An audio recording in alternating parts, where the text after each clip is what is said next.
안녕하세요, 여진님. 안녕하세요. 오늘도 상반기 공채를 위한 내용을 준비했다면서요? 네, 그렇습니다. 오늘은 이제 BGF 리테일 자소서 작성법인데요.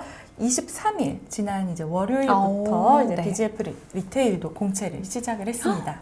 이제 좀 공채가 하나둘씩 시작이 되고 있나 봐요. 이제 아무래도 코로나 때문에 작년에 비해서는 좀 그 규모가 많이 축소되긴 했지만요. 그래도 이제 조금씩은 열리고 있는 것 같아서 그나마 좀 다행인 것 같아요. 네, 정말 반가운 소식이 아닐 수 없습니다. 그럼 이제 BGF 리테일 자소서 작성법 빨리 한번 알아볼까요? 네.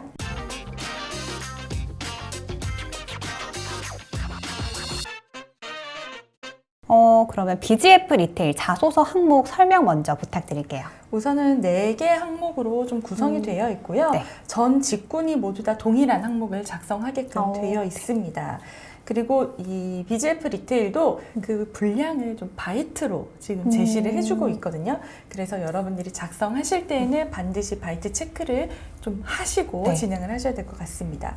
2100바이트로 작성해야 되는 항목들도 있고 그리고 1500바이트로 작성해야 되는 항목들도 있는데요. 2100바이트는 한 700자 정도, 그리고 1500바이트는 약 500자 정도 된다고 볼 수 있으니까 그렇게 분량의 부담을 느낄 만한 그런 항목은 아닙니다.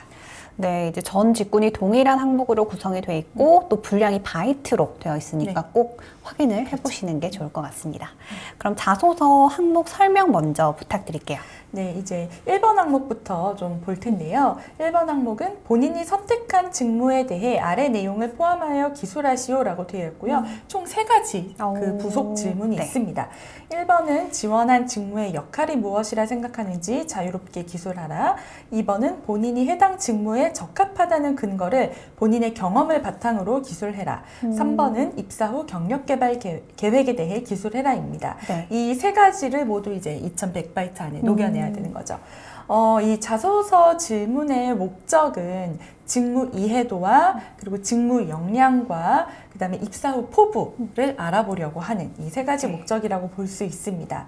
자, 이제 이런 종류의 자소서에 답변을 하기 위해서는 직무 분석 그리고 산업 분석이 이제 먼저 선행이 돼야 되거든요.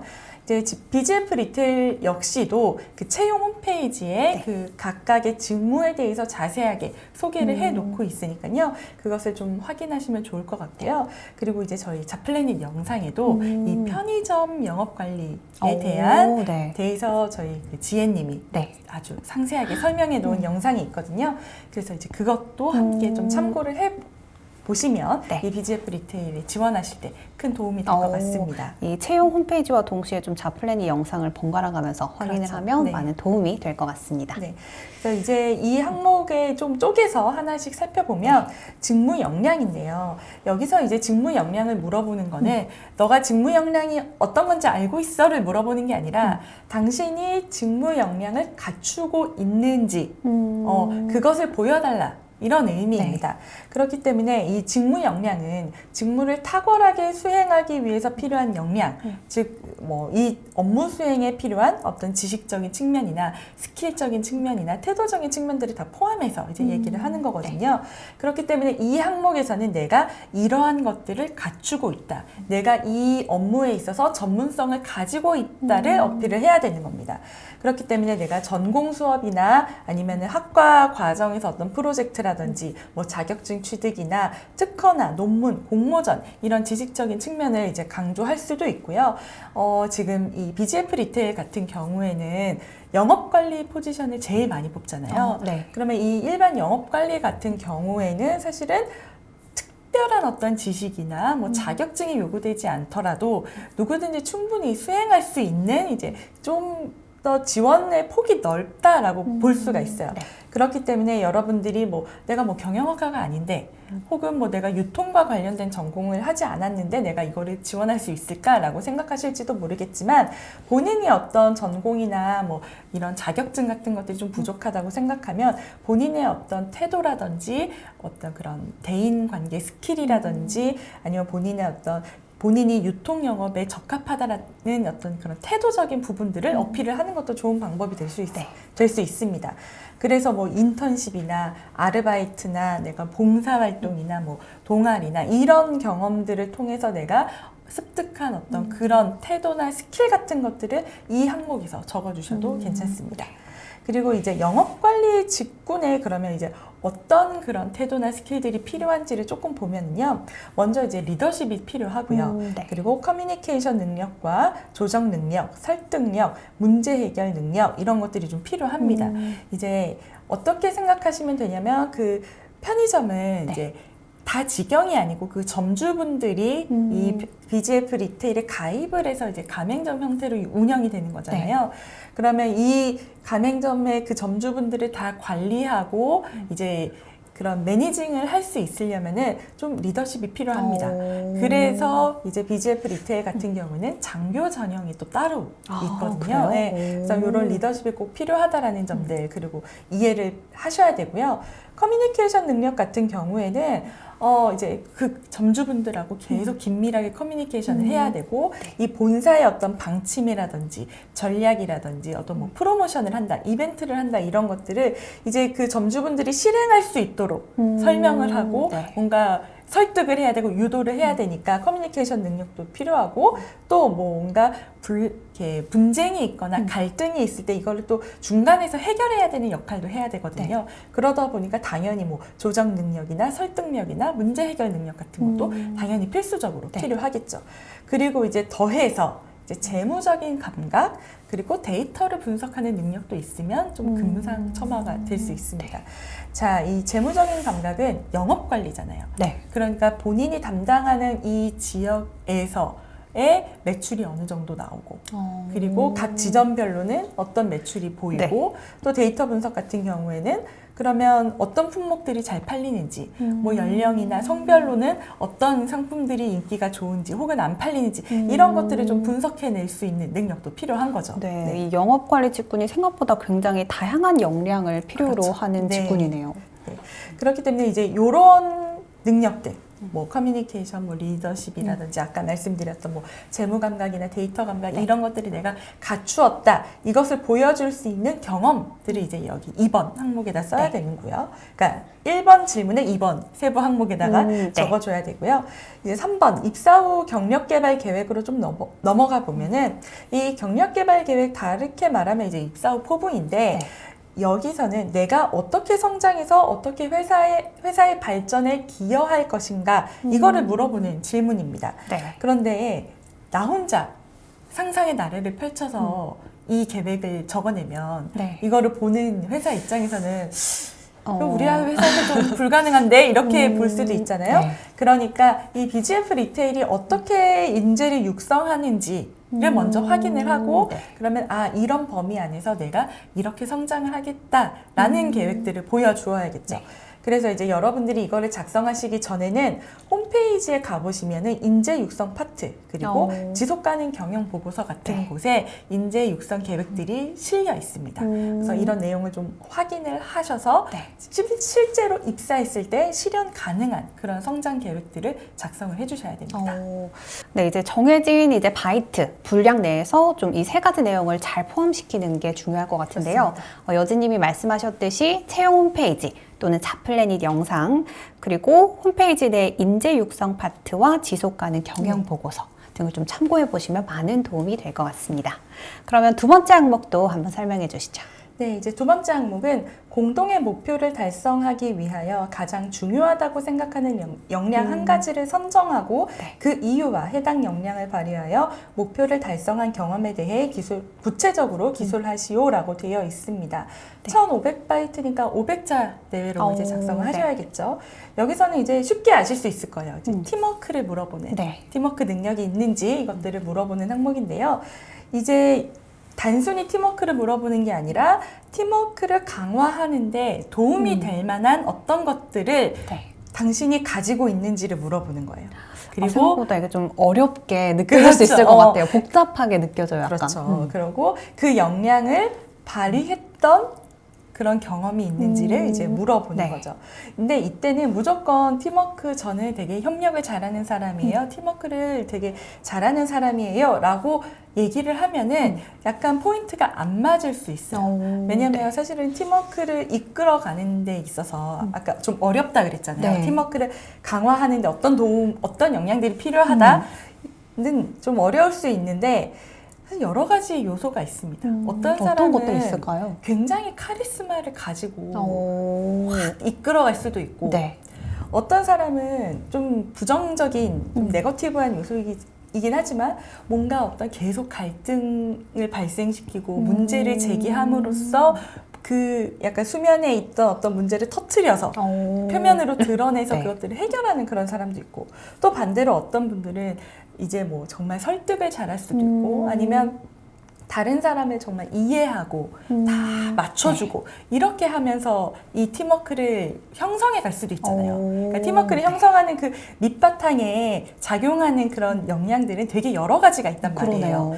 그런데 근데 우리가 거기서 아무거나 쓰면은 조금 문제가 되는 게 BGF 리테일에는 분명하게 인재상이 있습니다. 그러니까 이 인재상 중에서 한 가지 정도를 선택을 해서 내가 이러한 인재상, 이러한 요소를 가지고 팀워크를 만들어냈다, 팀워크를 강화했다, 약간 이런 흐름으로 작성해 주는 게 조금 더 좋은 점수를 받을 수 있는 방법이 되겠죠. 그러면 BGF 리테일의 인재상부터 좀 살펴보면 열정, 도전, 정직, 팀워크, 학습 이렇게 있어요. 네. 그런데 자소서 3번 문항, 우리가 이제 다음에 알아볼 문항인데요. 자소서 3번 문항으로 가게 되면은 변화와 혁신을 물어보고 있어요. 그러면 이 변화와 혁신이라는 거는 이 인재상 중에서 열정과 도전에다가 접목할 수 있는 내용이죠. 네네. 그러니까 요번 문제에서는 열정과 도전 대신에 뭐 이제 정직이라든지 뭐 학습 능력이라든지 이런 것들을 좀 선택을 하는 게 좀 전략적으로 접근하는 방법이 될 수 있겠죠.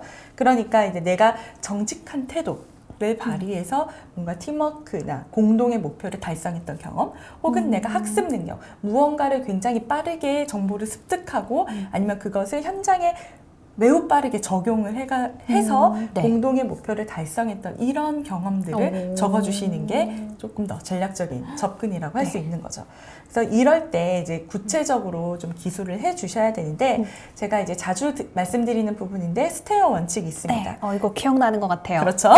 작년에 우리 많이 얘기했었죠. 그래서 시츄에이션, 당시 어떤 상황이었는지, 그러니까 공동의 목표를 달성해야 되는 상황인데 구체적으로 어떤 상황이었는지 얘기를 해주고, 태스크, 그 상황에서 나에게 주어졌던 과업, 책임, 그러니까 이거를 해결하기 위해서 내가 무엇을 했어야 하는지 그 내용을 적어주고요. 액션, 그러면 내가 어떤 방법을 선택했는지 그것을 적어주고, 그리고 인텐션, 왜 그 방법을 선택했는지, 그리고 리절트, 결과는 그래서 어떻게 됐는지. 그래서 이런 부분들을 구체적으로 적어주시면 여러분들이 정직성이라든지 학습 능력들을 얼마나 갖추고 있는지가 잘 표현되게 되고, 이것을 보는 사람은 이 사람이 정말 이런 능력들을 갖추었구나 라고 좀 쉽게 이해를 할 수 있게 되는 거죠. 네, 이번 문항도 좀 많은 분들이 어렵게 느껴지실 것 같은데, 좀 이제 공동의 목표를 달성하기 위해서 가장 중요하다고 생각하는 역량 한 가지를 막연하게 이렇게 꼽지 마시고, 좀 이제 인재상을 잘 활용해서 하면 좋을 것 같고요. 또 경험 같은 경우도 그냥 막연히 나열하려면 막막할 것 같은데, 여진님이 이제 말씀해주신 스테어 원칙에 기반해서 쓰면 뭔가 좀 더 감이 잡힐 것 같습니다. 그럼 이제 세 번째 항목은 어떤 건가요? 네, 세 번째 항목은 남들과 다른 새로운 관점으로 변화, 혁신을 추구한 경험과 그를 통해 배운 점이 무엇인지 기술하시오라고 되어 있습니다. 이제 아까 말씀드렸던 것처럼 인재상에서 딱 이제 그 변화와 혁신하고 딱 마주치는, 아니죠, 인재상에서 도전과 열정, 그렇죠, 도전과 열정과 이렇게 딱 접목되는 이제 그런 항목인데, 자, 이 항목에서는 이제 창의성과 변화, 혁신, 추구를 물어보고 있는 건데요. 이제 창의성 같은 경우에는 남들과 다른 어떤 새로운 관점들을 얘기를 하고, 도전 정신 같은 경우에는 이제 변화와 혁신을 추구한 경험, 이렇게 나눠서 볼 수가 있습니다. 자, 그러면 이 창의성과 그 변화, 혁신, 추구를 우리가 조금 더 자세하게 좀 얘기를 해보면, 우리가 창의성이라고 하면은 보통은 뭐 예술적인 창의성, 뭔가 작품을 만들어내는 능력, 약간 특이하거나 독특하거나 이런 거? 그렇죠. 그런 생각들을 많이 하는데, 사실은 이제 이런 인사 쪽, HR 분야에서는 이 창의성을 어떻게 얘기를 하냐면, 기존의 관행이나 어떤 관습을 벗어난 일반적인 통념을 넘어서는 어떤 새로 쉽고 유용한 이런 아이디어나 결과물들을 제시하는 능력을 이제 네. 창의성이라고 얘기를 하고 있고요. 그리고 변화혁신 추구 같은 경우에는 좀 더 높은 성취, 그러니까 좀 더 높은 목표를 이제 달성하기 위해서 어떤 내가 그 수행하는 방법들, 기존에는 뭐 A라는 방법으로 했는데 B라는 방법을 해보는 게 더 좋겠네, 뭐 이런 식으로 본인의 그 수행 방법이나 과정들을 개선을 하고, 그리고 그것을 달성하기 위해서 얼마큼 몰두하고 노력해가지고 효율적인 방법들을 만들어내는지, 이런 능력들을 이제 얘기를 합니다. 자, 그렇기 때문에 이 항목에서 적으실 때에는 우리가 앞서서 이제 인재상에 네. 언급하지 않았던 것이 이제 열정하고 도전이잖아요. 그렇죠. 네. 그러니까 내가 이제 열정적으로 뭔가 도전 정신을 가지고 무엇을 도전했던 경험에 쓰는데, 그것이 그냥 단순히 열정과 단순히 도전이 아니라 뭔가 새로운 것을 만들어내고 좀 더 나은 목표, 좀 더 높은 목표를 달성하기 위해서 도전하고 노력하고 구체적인 방법을 개선했던 이제 그런 경험들을 이제 써주시는 거죠. 그래서 여기가 이제 쓰다 보면은 굉장히 자기 자랑을 하게 될 수밖에 없어요. 네. 그렇죠. 도전하고 열정 막 이런 내용들을 쓰다 보니까. 그런데 이제 반드시 너무 자기 자랑식으로 이제 네. 느낌이 나지 않도록 작성을 해주시고, 좀 본인의 결과를 있는 그대로 설명을 해주되 이것이 너무 지나치게 그 자만감으로 보이지 않도록만 이런 어휘력들을 조금 조정해 주시면 괜찮을 것 같습니다. 네, 이제 세 번째는 이제 열정을 가지고 새로운 것에 도전을 해서 좀 이제 효율적인 방법이나 그렇죠. 높은 네. 성취를 했던 경험을 쓰되, 너무 이제 자기 자랑이 되지 않도록 좀 그 과정에서 배웠던 그렇죠. 내용, 네. 깨달았던 네. 점, 이런 점을 함께 적어주시면 좋을 것 같네요. 네. 그럼 이제 마지막이죠. 네 번째 항목은 어떤 건가요?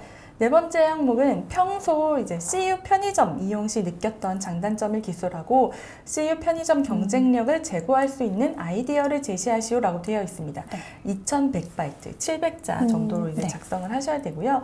이제 유통이나 편의점 업계에 대한 이해도를 이제 물어보는 질문이라고 할 수 있습니다.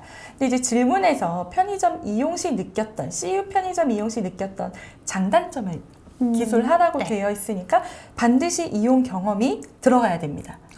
네. 안 가보고 쓸 수는 없겠죠. 그쵸. 그렇죠. 그러면 그래서 반드시 티가 날 것 같아요. 그렇죠. 그 경험이 이제 언급이 되어야 되고요.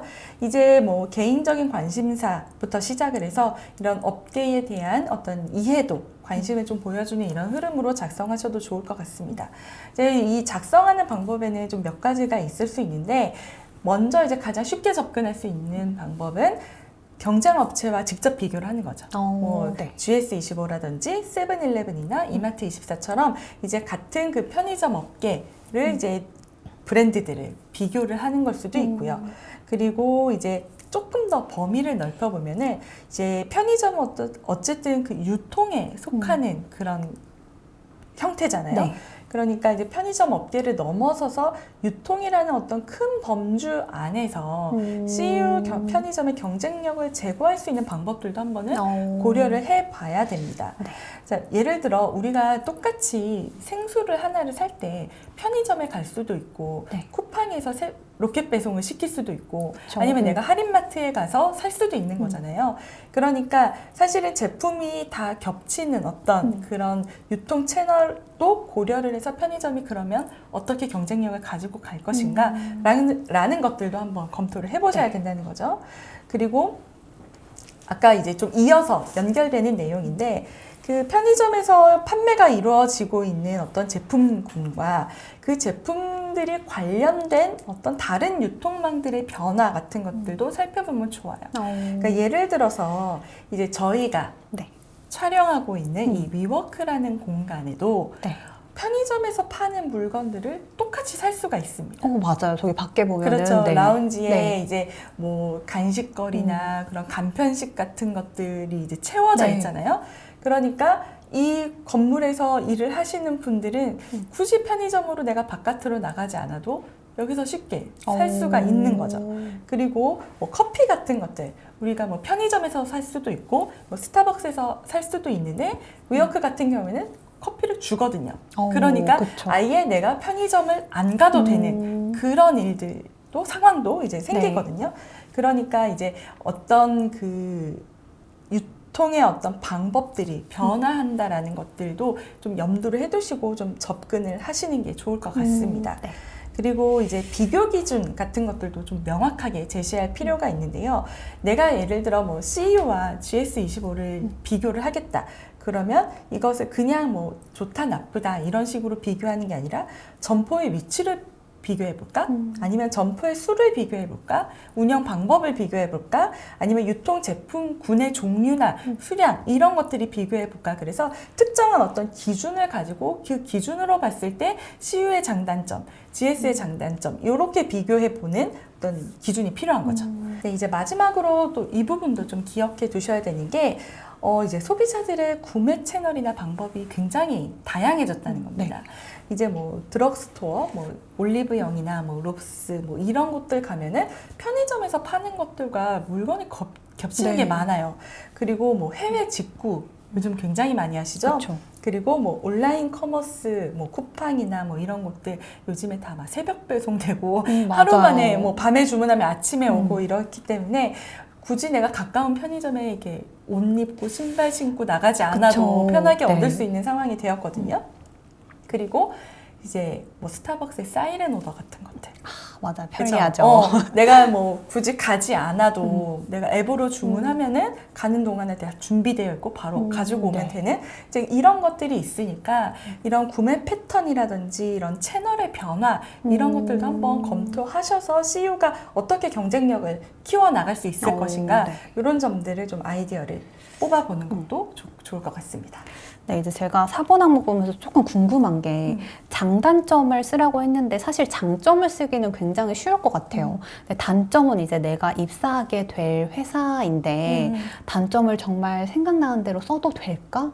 이런 생각이 들거든요. 여기에서는 단점을 쓰셔도 괜찮을 것 같아요. 그런데 왜냐면 네. 여기서는 이 사람이 얼만큼 이 직무, 이 업계에 대해서 정확하게 이해하고 있으면 이 사람이 입사했을 때 어떻게 성과를 낼 수 있는지까지를 가늠하는 네. 이제 그런 질문인데 우리도 회사에서 회의를 하다 보면 우리가 뭘 더 개선을 해야 될까? 무엇을 더 고쳐야 될까? 우리가 어떤 점들을 바꿔야 우리 회사가 좀 더 좋은 결과를 낼 수 있을까를 끊임없이 고민을 한단 말이에요. 네. 그런데 이 항목에서 CU는 너무 좋아요. 다 좋아요. 너무 훌륭해요. 라고만 얘기를 하고 단점을 정확하게 짚어주지 않으면 이 사람이 입사해서 그런 점들을 명확하게, 정확하게 이제 판단할 수 있는 사람인가?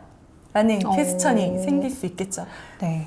이제 단점을 이제 솔직하게 쓰되 이제 그 단점을 개선할 수 있는 방법 같은 걸 명확하게 써주면 될 것 그렇죠. 같습니다. 그러니까 단점을 쓸 때에는 그 CU에 계시는 분들도 단점으로 인정할 수 있는 이제 그런 네. 내용들, 이해할 수 있는 그런 내용들로 좀 잡아내야겠죠. 네. 이제 마지막으로 이것만큼은 꼭 기억을 해야 한다 하는 내용은 어떤 것들이 있을까요? 우선은 우리가 그 자소서를 이제 보면서 네. 그 인재상을 각각 항목에 이렇게 배치하는 네, 내용들을 네, 네. 한번 이렇게 얘기를 했었잖아요. 그러니까 1번과 4번 항목에서는 직무 역량과 그리고 회사에 대한 관심, 업계에 대한 관심도를 네. 좀 보여줘야 되고요. 2번과 3번 항목에서는 내가 인재상과 부합하는 사람이다 라는 내용들을 좀 네. 적극적으로 보여주는 그렇게 내용을 좀 분리해서 작성하는 그런 전략이 좀 필요합니다. 그리고 이제 문항이 물어보는 그 질문의 무게감이 있어요. 막 업계 네. 분석해야 되고, 맞아요. 막 장단점도 분석해야 되고 이러는데 그런 거에 비해서는 분량이 그렇게 넉넉한 편은 아니거든요. 네. 그러니까 조금 간결하면서도 명료하게 쓰는 그런 문장력들이 좀 필요하고요. 반드시 퇴고 과정도 좀 필요합니다. 그리고 이제 지원하실 때, 자소서 작성은 아니지만 지원하실 때 좀 주의하셔야 되는 부분들은 자격증의 유효 기간을 좀 확인을 해야 돼요. 그래서 서류 접수 이제 종료일이 4월 6일인데 이 4월 6일을 기준으로 이 유효 기간 안에 들어가 있는지 이런 것들 체크를 하시고요. 네. 만약에 만료일이 따로 없는 자격증이다 라고 하는 경우에는 이 서류 접수 종료일 기준으로 2년 이내에 취득한 자격증인지 이 취득일을 좀 확인을 하셔야 됩니다. 그리고 서류 접수 마감일자 꼭 확인하시고요. 4월 6일 오후 1시까지입니다. 그리고 BGF 리테일 역시도 그 채용과 관련된 여러 가지 정보들을 오, 제공을 하고 네. 있습니다. 그래서 유튜브 캠퍼스 리크루팅 TV라는 채널에서 이제 BGF 리테일의 공채에 대한 내용들을 좀 전달을 해주고 있고요. 뭐 인스타그램이나 페이스북 그리고 카카오 채널에서도 채용과 관련된 그런 정보들 Q&A를 진행하고 있습니다. 네, 이제 여진님이 마지막까지 꼭 기억할 만한 내용들까지 잘 정리를 해주셨는데요. 분량이 넉넉치 않으니까 충분한 퇴고 과정을 거쳐서 좀 핵심 내용을 명료하게 잘 전달하는 게 중요할 것 같고요. 또 BGF 리테일에서 뭐 인스타그램이나 유튜브 등 다양한 채널들을 활용해 보시는 것도 좋을 것 같습니다. 오늘 좋은 말씀 주신 여진님 감사합니다. 네, 오늘은 BGF 리테일 자소서 항목을 꼼꼼하게 한번 분석을 해봤는데요. BGF 리테일 서류 준비하시는 분들은 오늘 이 영상을 잘 참고하셔서 끝까지 좋은 결과 있길 바라겠습니다. 감사합니다.